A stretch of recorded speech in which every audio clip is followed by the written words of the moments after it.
जय हिंद विद्यार्थी मित्रांनो, आपल्या सगळ्यांचं जीडी क्लासेस या युट्यूब चॅनलमध्ये स्वागत आहे. विद्यार्थी मित्रांनो, आजपासून नवीन टॉपिक घेऊन आलोय आपण. तो टॉपिक असा आहे की जी येणारी टीईटी ही एक्झाम आहे, त्या एक्झामसाठी मॅथ या विषयाचे आपण प्रत्येक टॉपिक कव्हर करणार आहे आणि त्या टॉपिकची थेअरी आणि त्याच्यावरचे इम्पॉर्टंट 10 क्वेश्चन्स असे आपण व्हिडिओ बनवणार आहे. आजच्या ज्या व्हिडिओसाठी आपण टॉपिक निवडलाय तो आहे क्षेत्रफळ, एरिया म्हणायचं. एरिया या टॉपिक वरती बरेच प्रश्न विचारले जातात किंवा बऱ्याच वेळा त्याच्यावरती आपल्याला प्रश्न आलाय महाटीईटीला. तर सुरुवात करूया आपण क्षेत्रफळ किंवा एरिया या लेसन पासून. क्षेत्रफळामध्ये आपल्याला एरिया ऑफ ट्रायंगल, त्याला त्रिकोणाचे क्षेत्रफळ म्हणायचं. पण त्रिकोणाचं क्षेत्रफळ फाइंड करत असताना त्याला वेगवेगळ्या 3 त्रिकोणाचे प्रकार माहिती आहेत, ज्याला आपण इक्विलॅटरल ट्रायंगल म्हणतो, आयसोसेल ट्रायंगल म्हणतो आणि स्केलन ट्रायंगल म्हणतो. ह्या तिन्ही ट्रायंगलच्या एरियाचा फॉर्म्युला अगोदर आपल्याला माहित असला पाहिजे. आता तिन्ही मधला मी तुम्हाला अगोदर फरक सांगतो. फरक काय आहे, जर समजा एखादा ट्रायंगल असा आपल्याला ट्रायंगल दिलाय आणि त्याला समजा हाईट आहे, हा ट्रायंगल आहे पी क्यू आर आणि तिथं काय एस ही परपेंडिक्युलर जर असेल तर पी एस ही काय झाली, त्याची हाईट झाली म्हणजे उंची झाली आणि क्यू आर हा त्याचा काय झाला, पाया. तर ह्या कंडिशन मध्ये या ट्रायंगलचा फॉर्म्युला काय असेल, 1/2 multiply by base into height किंवा 1/2 पाया गुणिले काय असेल, उंची. हा पहिला फॉर्म्युला झाला.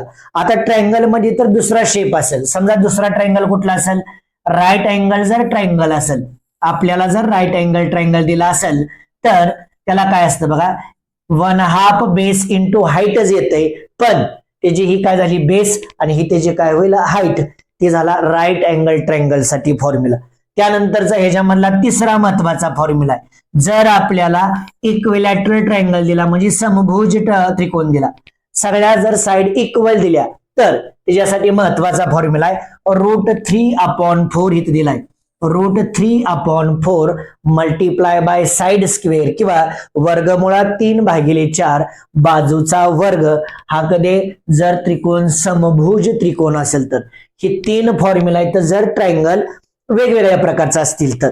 आता ह्याच्यामध्ये आपल्याला आजपर्यंत अजून एक ट्रायंगल आहे, जर स्केलन ट्रायंगल असेल त्या ट्रायंगलच्या ऑल साइड्स तर डिफरंट असतील, ऑल साइड्स आर डिफरंट असतील तर त्यावेळेस कुठला फॉर्म्युला यूज करायचा, त्याला हेरॉन्स फॉर्म्युला म्हणतील. त्याला काय म्हणायचं, हेरॉन्स फॉर्म्युला. त्याच्यासाठी आपल्याला अगोदर साइड समजा ए बी सी या साइड आहे इथं दिलाय त्रिकोणाची. अगोदर काय बघा, क्षेत्रफळ फाइंड करायसाठी हे फॉर्म्युला आहे √ वर्गमुळात S inside the bracket S minus A S minus B आणि एस मायनस सी असा त्या त्रिकोणाचा फॉर्म्युला आहे. आता याच्यामध्ये एस म्हणजे काय, ए म्हणजे काय, बी म्हणजे काय आणि सी म्हणजे काय हे तुम्हाला सगळे एक्सप्लेन करतो.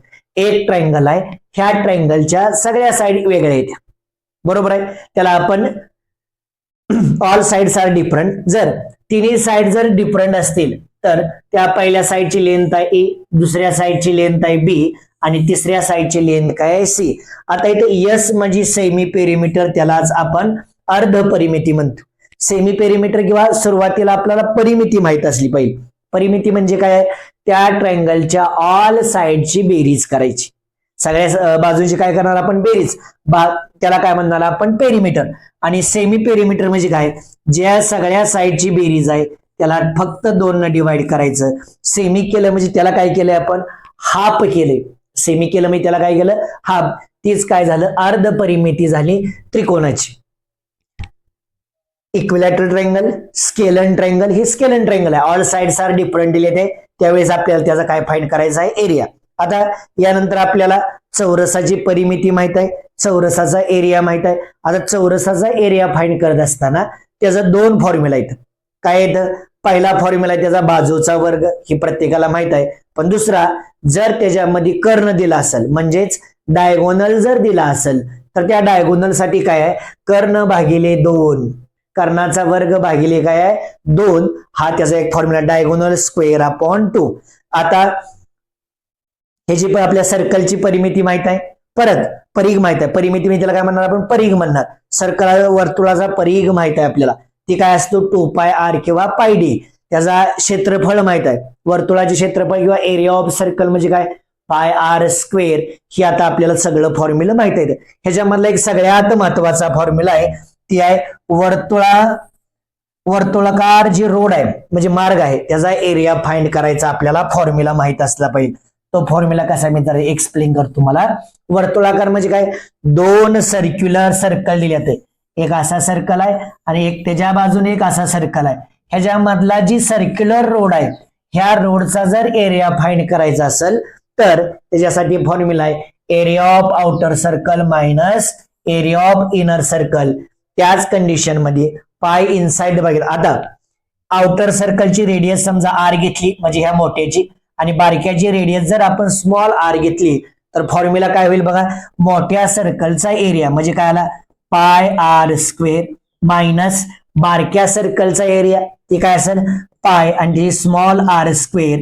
दोघांमध्ये सेम असणारा पार्ट कुठला आहे, पाय आहे. आपण पाय जर कॉमन घेतला तर ब्रॅकेटमध्ये काय येईल R square minus small R square. हा झाला वर्तुळाकार मार्गाचा एरिया फाइंड करायचा, क्षेत्रफळ फाइंड करायचा फॉर्म्युला.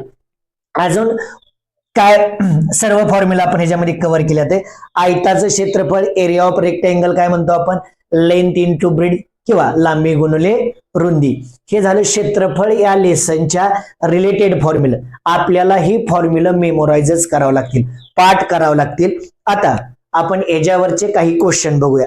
सुरुवातीला पहिला क्वेश्चन काय दिला बा, आपल्या क्लासेसचं नाव आहे जीडी क्लासेस. युट्यूबला हा चॅनल अवेलेबल आहे. ह्या चॅनलला आपण सबस्क्राईब करा. मिशन टीईटी आपण चालू केले, रोज 10 क्वेश्चन घेणार आहे आपण. पहिला क्वेश्चन काय बघा, एका खोलीला चौरसाकृती 400 फरशा बसवल्या आहेत. एक खोली त्याच्यामध्ये कसली खोली आहे पण चौरस आहे, चौरसाकृती आणि त्याच्यामध्ये काय आहे 400 फरशा आहेत. त्या 400 फरशा जर फरशीची प्रत्येक बाजू निम्मी केली म्हणजे काय केले अर्धी केली तर किती फरशा लागतील. क्वेश्चन समजून घ्यायचा आहे आणि महत्वाचा पण आहे.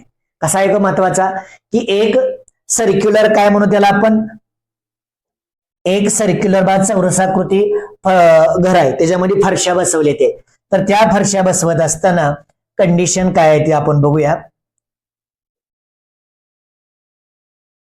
ह्याच्यामध्ये फरशा बसवले ते. आता सगळ्यात महत्वाचा आहे चौरसाकृती फरशा आहे. त्या सुरुवातीला एक पूर्ण फरशे परत त्याची अर्धी करायची. त्याच्या किती करायची अर्धी.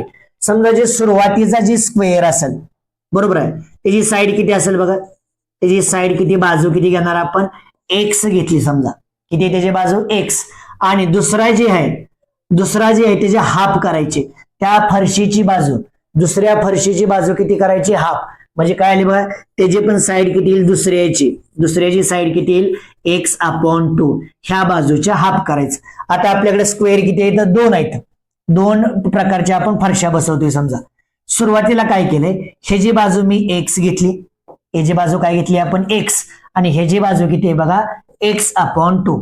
मला जर ह्याचा एरिया फाइंड करायचा असेल सुरुवातीचा तर ह्याचा काय फॉर्म्युला आहे, area is equal to side square किंवा क्षेत्रफळ इज इक्वल टू काय असणार बाजूचा वर्ग. ह्याची बाजू किती आहे एक्स म्हणजे किती आली एक्स स्क्वेअर. एका फरशीची साइड किती आली एक्स स्क्वेअर आणि ह्याचा जर एरिया आपल्याला फाइंड करायचा असेल तर x/2 त्याचा स्क्वेअर घ्यावा लागेल. तो किती आला x²/4. जरा इथं समजून घ्यायचं. इथं जर एक फरशी असेल, पहिल्या कंडिशन मध्ये जर एक फरशी असेल तर दुसऱ्या कंडिशन मध्ये 1/4 आहे. एक फरशी म्हणजे किती x² आहे आणि दुसऱ्या कंडिशन मध्ये 1/4 म्हणजे एका फरशीच्या किती भाग बनवायचा इथं 4 भाग बनवायचा इथं 4. किती 4. मग मला सांगा या क्वेश्चन मध्ये आपल्याला फरशा किती दिले ते 400. 400चं किती भाग बनवावं लागतं, एकाचं 4. तर ह्याला 4 न मल्टिप्लाय करायचं. 4 न जर आपण गुणलं तर 4 4 जा किती आलं 16 आणि राहिलेलं 2 0 म्हणजे किती आलं 1600. त्या चौरसाकृती 400 फरशा बसवल्या त्याची जर बाजू अर्धी केली एका फरशीची तर त्याच्यामध्ये किती फरशा लागतील 1600 फरशा लागतील. आता ओरली आपल्याला हे सांगता आलं पाहिजे. पुढचा जी महत्वाचा प्रश्न आहे ती एका आयताची परिमिती दिली आपल्याला 56 सेंटीमीटर असून त्याची लांबी 16 सेंटीमीटर आहे. तर त्या आयताचे क्षेत्रफळ किती चौरस सेंटीमीटर आहे. एक आयत आहे म्हणजे काय, रेक्टँगल आहे. त्या रेक्टँगलची परिमिती म्हणजे पेरिमीटर दिले आपल्याला. आता पेरिमीटर ऑफ रेक्टँगल किती आहे बघा, पेरिमीटर ऑफ रेक्टँगल दिले, त्यालाच आयताची परिमिती म्हणायची. किती दिली आपल्याला, 56 सेंटीमीटर दिली. किती दिली आहे, 56 सेंटीमीटर. लांबी किती आहे, 16 सेंटीमीटर. लांबी म्हणजे लेंथ किती आहे बघा त्याची, 16 सेंटीमीटर दिली. त्याच्यावर ना तर आयताचे क्षेत्रफळ किती, त्या आयताचा आपल्याला काय करायचं आहे, एरिया फाइंड करायचा आहे, एरिया. आता आपल्याला या ठिकाणी एरिया ऑफ रेक्टँगलचा फॉर्म्युला माहित आहे. ती काय असतो, लेंथ मल्टिप्लाय बाय ब्रीथ, म्हणजेच लांबी गुणुले रुंदी. पण ह्या क्वेश्चन मध्ये एक गोष्ट मिसिंग आहे. काय आहे मित्रा सांग बर, लेंथ दिली पण आपल्याला लांबी दिली पण रुंदी माहित नाही. त्याच्यासाठी काय दिलंय, पेरिमीटर ऑफ रेक्टँगल दिले. आता पेरिमीटर ऑफ रेक्टँगलचा फॉर्म्युला आधी यूज करायचा. पेरिमीटर ऑफ रेक्टँगल, त्याचा काय फॉर्म्युला बघा, perimeter of rectangle is equal to 2 inside the bracket L plus B, 2 कंसात काय, लांबी अधिक काय असतं, रुंदी. आता बघा पेरिमीटर ऑफ रेक्टँगल किती दिलंय, 56. 2 इनसाइड द ब्रॅकेट, लेंथ किती दिली, 16. आपल्याला ब्रीथ माहित नाही तर ती आहे अशी. 2 या साईडला आल्यावर काय होईल, डिवाइड होईल. 56 अपॉन 2 इज इक्वल टू काय आलं, 16 प्लस बी. किती आलं, 16 प्लस बी. ह्याचं जर हाफ केलं तर किती येतंय, 28 येते. 2 2 जा 4, राहिलं 1, 8 आणि 2 8 जा 16. 28 इज इक्वल टू 16 प्लस बी आलं. आता बी फाइंड करायचं, मग प्लस आहे या साईडला आल्यावर काय होईल, minus. B is equal to 28 minus 16 is equal to किती आलं, 12. त्या आयताची रुंदी किती आली, 12 सेंटीमीटर. आपल्याला क्षेत्रफळ फाइंड करायचं आहे. क्षेत्रफळ म्हणजे एरिया. एरिया ऑफ रेक्टँगलचा फॉर्म्युला माहित आहे आपल्याला. एरिया ऑफ रेक्टँगल म्हणजे काय, length multiply by breadth. Length multiply by breadth. Length किती आहे आपली, दिली इथं 16 मल्टिप्लाय बाय 12. मल्टिप्लिकेशन करा, 16 के 16, 16 दुनी 32, हातचाला 3, 16 के 16 आणि 3 किती आलं, 19. किती आलं बघा, स्क्वेअर सेंटीमीटर किंवा चौरस सेंटीमीटर. 192 त्याचं उत्तर. Correct option is 4. Next question बघूया. आपल्याला पुढचा दिलाय, एका अर्धवर्तुळाची परिमिती दिली 108 सेंटीमीटर आहे, तर त्या अर्धवर्तुळाचं क्षेत्रफळ किती. एका वर्तुळाचं क्षेत्रफळ किती असतं, पाय आर स्क्वेअर, बरोबर आहे. त्याचं अर्ध करायचं म्हणजे काय करायचं, हाफ करायचं. पण परिमिती दिली आहे. आता जर आपल्याला क्षेत्रफळ फाइंड करायचं असेल तर फॉर्म्युला काय आहे, पाय आर स्क्वेअर.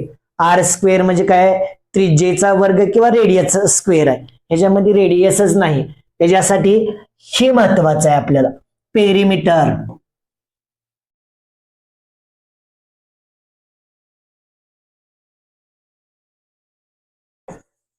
पेरिमीटर किंवा सर्कम्फरन्स म्हणूया त्याला.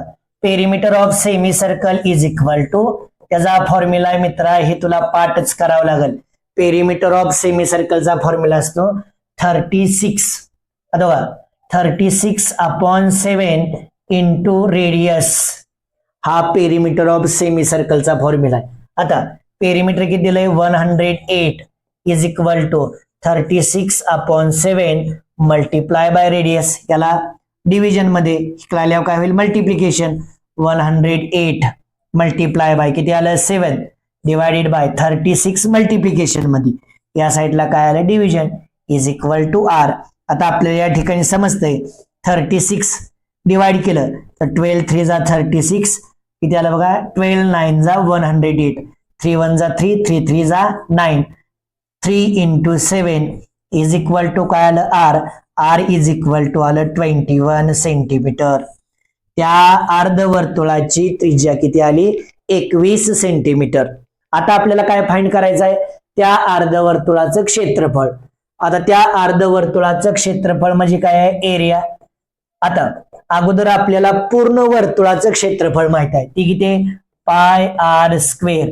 त्यालाच अर्ध करायचं म्हणजे निम्म करायचं म्हणजे हाफ करायचं. आता हाफ केल्यावर किती होते बघा, किती आलं हे रेडियस फाइंड करायचे. किती पायची व्हॅल्यू किती 22/7 मल्टिप्लाय बाय रेडियस किती 21 × 21 आणि हे डिवायडेड बाय 2 आहे असं. 7 1 7 7 3 जा किती आलं 20 sorry 7 1 7 7 3 21 2 1 2 2 1 2 11 multiply by 3 multiply by 21 21 3 जा किती असते 63 मल्टिप्लाय बाय किती आलं 11. आता आपल्याला 11चा पाडा येते. 11 त्रिक 33 हातच्याला 3 11 संग 66 आणि 3 किती आलं 69 693 चौरस सेंटीमीटर. ऑप्शन नंबर काय आहे 4 हा त्याचा करेक्ट ऑप्शन असेल. हा त्याचा काय असेल करेक्ट ऑप्शन. नेक्स्ट क्वेश्चन बघूया. एका चौरसाचे क्षेत्रफळ 100 सेंटीमीटर आहे. चौरस सेंटीमीटर आहे. एक काय दिलाय आपल्याला चौरस दिलाय आणि त्याचं सेंटीमीटर किती दिलंय एरिया किती दिलाय 100 चौरस सेंटीमीटर. आता तर त्या चौरसात आतून स्पर्श करणाऱ्या वर्तुळाची त्रिज्या किती. क्वेश्चन सोपा आहे पण तसा बघा गेलं तर अवघड पण वाटू शकतो तुम्हाला. अगोदर एक आपण चौरस घेऊया. हा झाला चौरस. ऑल साइड्स आर काय इक्वल. ह्याचं क्षेत्रफळ किती आहे बघा 100 आहे. याचं क्षेत्रफळ किती आहे 100 बरोबर आहे.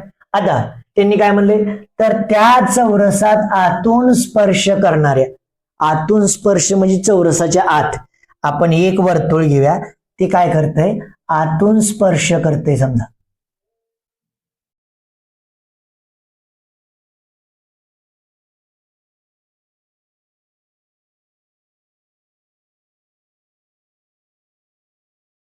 असं ती आतून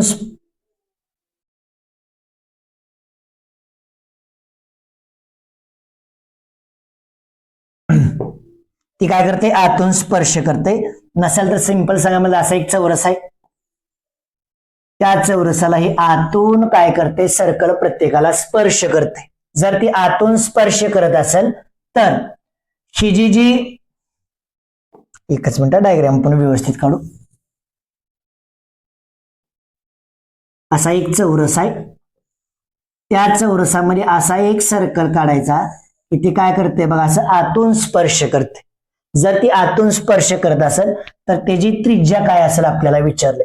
आता हे बाहेरचा जी स्क्वेअर आहे त्या स्क्वेअरची एरिया किती आहे बघा बरं किती 100 सेंटीमीटर स्क्वेअर आहे. किती 100 सेंटीमीटर स्क्वेअर. जर या स्क्वेअरचा जर एरिया 100 सेंटीमीटर असेल तर एरिया ऑफ स्क्वेअरचा आपल्याला फॉर्म्युला माहित आहे. एरिया ऑफ स्क्वेअर किंवा चौरसाचे क्षेत्रफळ इज इक्वल टू काय असते बाजूचा वर्ग. त्याला आज आपण काय म्हणणार साइड स्क्वेअर. इकडे किती आहे बघा 100 या बाजूला काय साइड आहे त्याचा काय आला स्क्वेअर. आपल्याला काय करायचं आहे बाजू फाइंड करायची. बाजू कशामध्ये स्क्वेअर मध्ये. तर ही स्क्वेअर जर काढून टाकायचं असेल तर आपण त्याचं काय घ्यावं लागतं स्क्वेअर रूट. मग त्याचं वर्गमूळ घ्यायचं. 100चं वर्गमूळ आलं 10 इज इक्वल टू काय आलं साइड आली. ह्या जी स्क्वेअरची साइड आहे ती किती आहे 10. आता मला सांगा ही साइड आणि ही मधली जी साइड असेल सेंटर मधून जाणारी ती काय असेल इक्वल. म्हणजे ह्या डायमीटरचं किती लेंथ आली 10 सेंटीमीटर. रेडियस म्हणजे काय असणार आहे ह्या डायमीटरच्या हाफ. म्हणजे इकडं 5 देऊन टाकायचं आणि इकडं पण 5 देऊन टाकायचं. मग ही जे आतला वर्तुळ आहे त्या वर्तुळाची त्रिज्या किती झाली 5 सेंटीमीटर झाली. एवढा सोपा प्रश्न आहे. प्रश्न फक्त फिरवून दिलाय. एक स्क्वेअर दिलाय त्याच्यामध्ये फक्त सर्कल दिलाय आणि त्याची काय करायचे आपल्याला रेडियस फाइंड करायचे. Next question. एका समभुजाची लांबी 20 मीटर व रुंदी 17 मीटर आहे. त्या समभुजात अर्धा मीटर बाजू असलेल्या चौरसाकृती फरशा बसवल्या आहेत तर किती फरशा लागतील. एक बघा आता इथं नंबर ऑफ टाइल्स बनवूया त्याला फरशा किंवा एकूण फरशा इज इक्वल टू. एकूण जर आपल्याला फरशा फाइंड करायच्या असतील तर त्यासाठी एक सिंपल फॉर्म्युला आहे सांगतो. काय की वरचं जी जी रेक्टँग्युलर हॉल असू द्या वर्तुळाकार घर काय असं नाही त्याचा जी एरिया आहे ती वरती लिहायचं. मग काय होईल बघा, एका लांबी गुणुले रुंदी म्हणजेच काय येईल L मल्टिप्लाय बाय B. आता अर्धा मीटर बाजू असलेल्या चौरसाकृती फरशा बसवले ते. फरशी कसे स्क्वेअर आहे, फरशी कसे स्क्वेअर आहे आणि त्याची साईड किती आहे बघा, हाफ मीटर आहे. हाफ मीटर म्हणजेच हाफ मीटर म्हणजे किती 0.5 मीटर आहे. आता ध्यानात ठेवा, फरशी कसले चौरसाकृती, चौरस म्हणजे काय स्क्वेअर आणि त्याचा एरिया काय असतो साइड स्क्वेअर असतो. त्याचा एरिया काय आहे साइड स्क्वेअर. म्हणजेच काय आलं, लांबी आपली 20, रुंदी 17 आणि बाजू किती 0.5, त्याचा वर्ग म्हणून 2दा लिहायचं. त्याचा वर्ग म्हणून किती लिहायचं 2दा. आता इथे डिव्हिजन सोपं आहे, 20 आणि इकडे मल्टिप्लाय बाय 17 घेतो. डिनॉमिनेटरचा जर एक डेसिमल रिमूव्ह करायचा असेल तर वरती 1 0 द्यायचं. अजून इथला एक रिमूव्ह करायचं आहे तर वरती 1 0 देऊया आणि डाऊन साईडला काय राहिलं बघा 5 मल्टिप्लाय बाय 5 राहील. बरोबर आहे, सोपं आहे. काय केलं बघा, इथला डेसिमल रिमूव्ह करायसाठी वर 1 1 1 1 0 आपण ऍड केलाय. आता डिवाइड करा, 5 5 चा किती होतंय 25. या दोघांचं मल्टिप्लिकेशन आलं 25. 25 1 जा 25, 25 8 जा 200 आलं. मग राहिलं किती 8 मल्टिप्लाय बाय 170. 0 ला 0 आहे, 8 7 जा 56, कॅरी इज 5, 8 1 जा 8 आणि 5 किती झालं 13. तर त्यामध्ये एकूण फरशा लागतील आपल्याला 1360 फरशा असल्या पाहिजे. एकूण फरशावरती बऱ्याच वेळा प्रश्न येतय, त्यालाच नंबर ऑफ टाइल्स म्हणायचं. Number of tiles semi medium वाल्याने ध्यान ठेवा, त्याला म्हणायचं number of tiles. Next question बघूया. एका 18 सेंटीमीटर लांबी व 8 सेमी रुंदी असलेल्या आयताची लांबी 2/3 पट केली व रुंदी 3/2 पट केली तर त्याच्या क्षेत्रफळावरती कोणता परिणाम होईल. सुरुवातीला असा आहे, एक आयत काढायचा. सुरुवातीला काय करायचं, एक आयत काढायचा. त्या आयतावरती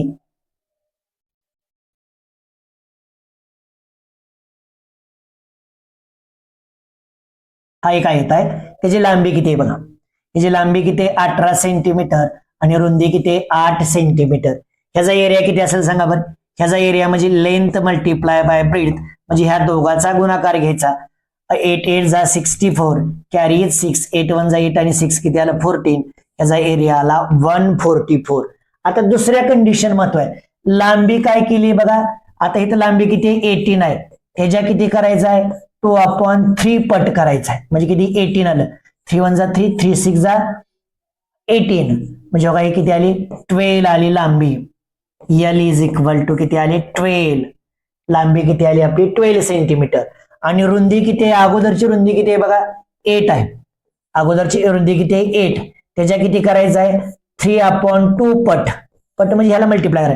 2 1 जा 2, 2 4 जा 8, म्हणजे किती आलं 3 4 जा 12 आलं. आता नवीन जे रेक्टँगल येणार आहे त्याची लांबी किती आहे बघा 12च आहे आणि त्याची लांबी किती आहे 12 आणि रुंदी पण किती आली 12. मग ह्याचा स्क्वेअर किती येणार 144च. ह्याचा एरिया किती येईल 144. का म्हण लांबी गुणिले रुंदी 12चा वर्ग किती असतो 144 झाला. आता मला सांगा, सुरुवातीला 18 सेंटीमीटर आहे, परत 8 सेंटीमीटर आहे, अशा आयताचा क्षेत्रफळ किती आलंय 144. परत दुसऱ्या कंडिशन मध्ये काय केलं, त्याची जी लांबी आहे ती 2/3 पटनं कमी केली आणि 3/2 पटनं रुंदी कमी केली. ती किती आली 12 आणि 12, त्याचा क्षेत्रफळ किती आलं 144. आता बघा दोघांचं ही क्षेत्रफळ, एकाचं आलंय 144 आणि दुसऱ्याचं पण किती आलंय 144. तर ऑप्शन बघू काय, क्षेत्रफळ तेवढेच राहील, ही बरोबर आहे. दोघांचं क्षेत्रफळ काय सेम. क्षेत्रफळ कमी होतंय का नाही. क्षेत्रफळ निमपट होईल, निम होत नाही. क्षेत्रफळ वाढतंय का नाही. तर करेक्ट ऑप्शन इज फर्स्ट. असा सोपा प्रश्न आहे. पेपरमध्ये करताना काय करायचं, सोपी मेथड सांगतो सोपी. ह्या दोघांचा लगेच गुणाकार करून घ्यायचा. 18 8 किती आलं 144 आहे, ही पहिल्याचा झाला. दुसऱ्या ह्याला 3 न भागून टाकायचं. 3 संग किती आलं 18, 6 दुनी 12, दुसरी बाजू किती आली 12 आणि ह्याला काय करायचं 2 न भागायचं. 2 8 4 त्रिक 12, 12 144 झालं. एवढं सॉल्व्ह करायला आपल्याला अर्धा मिनिट सुद्धा लागत नाही. नेक्स्ट क्वेश्चन, पुढचा प्रश्न काय दिला, महत्वाचा आहे. एका बागेची लांबी 200 मीटर आहे. एक बाग आहे, त्याची लांबी किती, 200 मीटर असून क्षेत्रफळ 3 हेक्टर 20 आर आहे, तर बागेची रुंदी किती मीटर आहे. जर त्या बागेला लांबी दिली आणि रुंदी दिली असेल तर ती बाग कसले, आयत आहे, म्हणजेच रेक्टँगल आहे. मग आता रेक्टँगलाचं क्षेत्रफळ दिलंय आपल्याला, किती दिलंय बघा, एरिया दिलाय आपल्याला 3 हेक्टर आणि 20 आर दिलाय. 3 हेक्टर आणि काय दिलाय, 20 आर. आणि लांबी किती आहे बघा, लेंथ किती आहे, 200 मीटर आहे.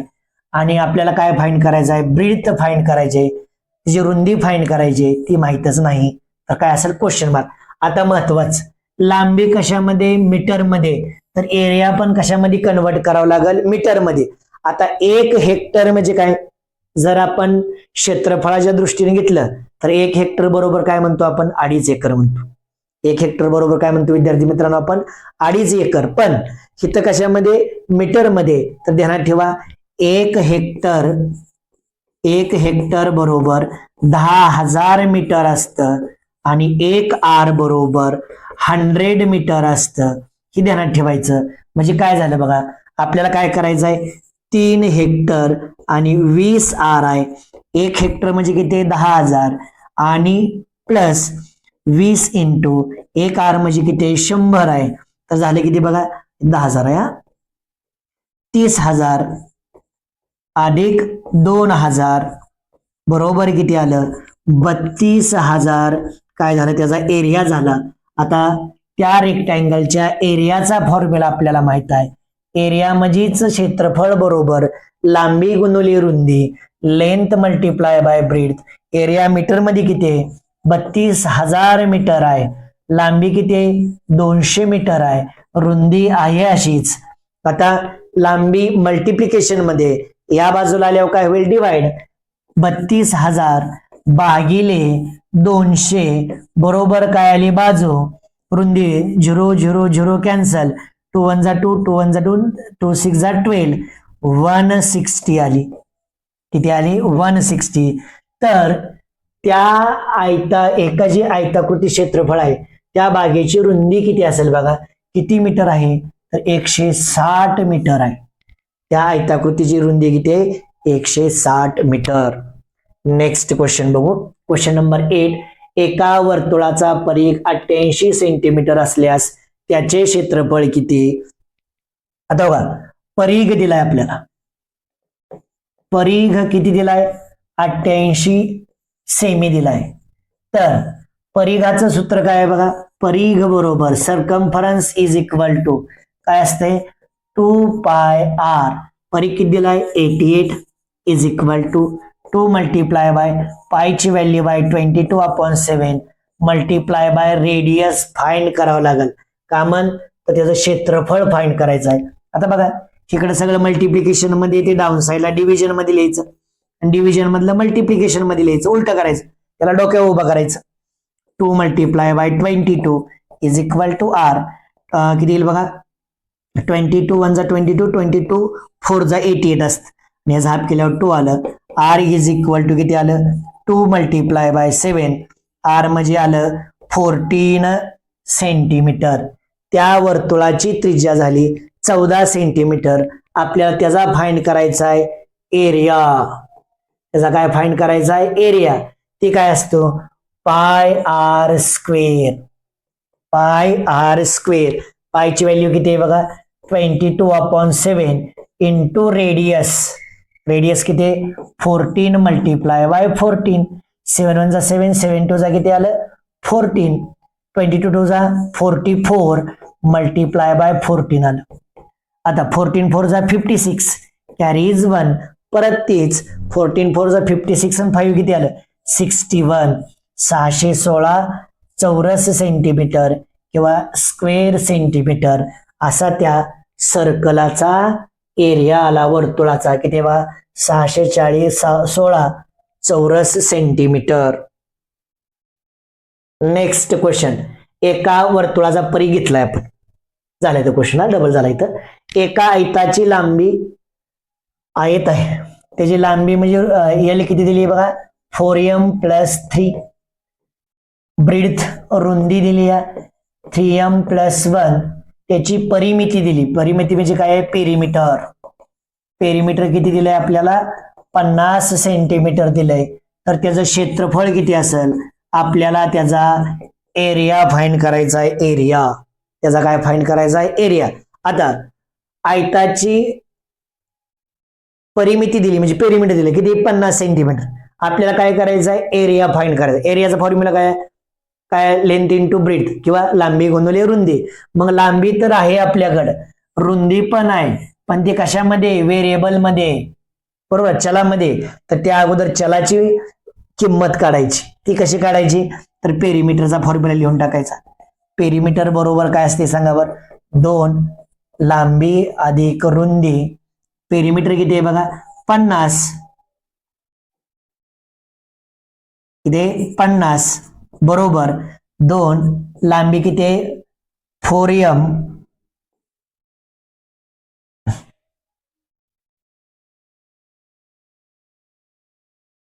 लांबी किती 4m + 3 + 3m + 1 आहे, लाईक 2 मल्टिप्लिकेशन मध्ये इकडे आलं काय होईल डिवाइड 50/2 = 4m + 3m किती आलं 7m, 3 + 1 किती आलं 4, ह्याला जर डिवाइड केलं हे आलं 25 म्हणजे किती आलं बघा 7m + 4 = 25, परत 7m = 25 मधनं 4 गेलं किती आलं बघा 21 आलं, m = आता काय करायचं डिव्हिजन करायचं 21/7, 7 1 7, 7 3 m = 3 आलं, m ची व्हॅल्यू किती 3. मग आता लांबी किती आली बघा बरं 4m, m किती पुट करायचं 3, 4 × 3 + 3, 4 3 12 म्हणजे किती आली 15 सेंटीमीटर आली, आणि रुंदी किती आली बघा